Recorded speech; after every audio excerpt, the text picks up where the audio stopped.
This video is about options on how to transport the hacker within a level and across levels of the original System Shock. For this I'm using the tools from the deck package of InkyBlackness in version 0.10.0. Future releases might have a different interface, yet the concept remains the same. The museum has a separate room west of the atrium, in which the transportation options are shown. First off, we have the two vertical options, moving floors and repulsors. A moving floor is realized using a change tile height action. These are typically activated through tile entry triggers or nearby buttons. This tile here uses both variants. Entering the tile moves the floor up, and two buttons refer to a null trigger which moves the floor down again. The same action can also be used to change the height of the ceiling, and a value of 0f disables movement of a surface. Repulsors are a separate marker type and require an action should you want to toggle them. The repulsor marker is configured with a lower and upper limit.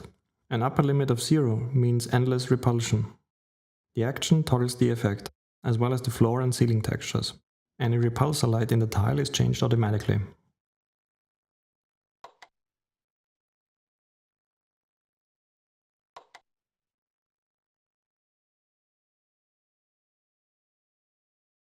The action to transport the hacker, which we used last episode to start a new game in the atrium, is used for the few transporter pads on Citadel, as well as for reviving the hacker.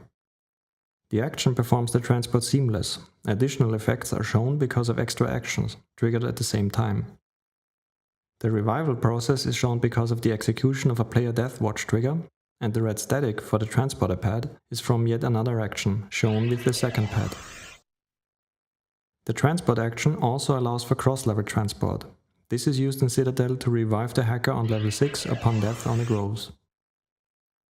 Please note that there is no known way to change the orientation of hacker, so you always end up facing the same direction at the destination. This is the case for all forms of transport. Elevators, the normal way of cross-level transport, require the following things to work.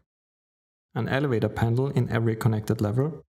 These panels must reference each other, and the tiles of the elevator must specify music index 15, the elevator music. This last item is no joke, the engine has specific code for such tiles. Doors, on the other hand, are optional. The elevator panel setup is the most complex part. It contains 3 lists.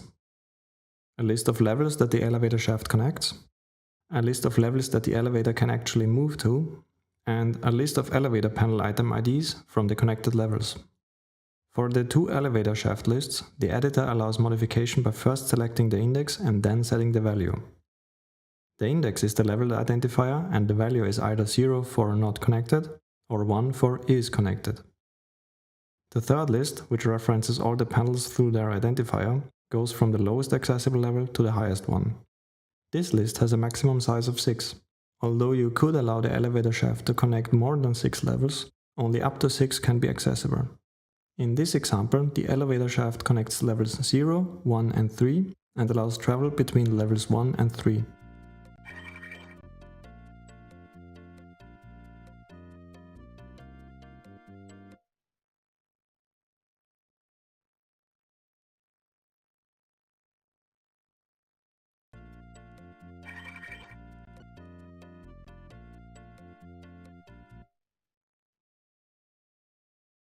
The final option for transport is elemental in making the game cyberpunk: cyberspace terminals.